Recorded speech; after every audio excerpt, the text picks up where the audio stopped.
yawe chenro mar yiero kos ni ochalo nade? Chenro mar yiero kos manyo wa launch nyoro obro dhi kama nyaka tarik 7 dwe mar Auchiel. Wamiyo nyithindo ndalo about 22 mondo gitim mano. Koro kidwa yiero kos to idhi e portal mar KUPS. Kaito nitie part mondik ni students portal. Kaito login e students portal, tiketo index number mari, tiketo password mari. Kaito institutions te biro, universities gi colleges go te biro. Kaito kaluwore gi performance mari, koro ing'iyo ni to kanye miromogo, tang'o midwaro, tang'o minyalo afford, nikech sani nyowa timo gima pok nwatimo chien kocha. Course ka course waketo cost mare.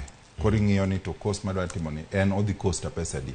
Emomiyo koro jonyuol gi guardians bende wadwa ni mondo koro bed involved, nikech jonyuol ema chulo fees.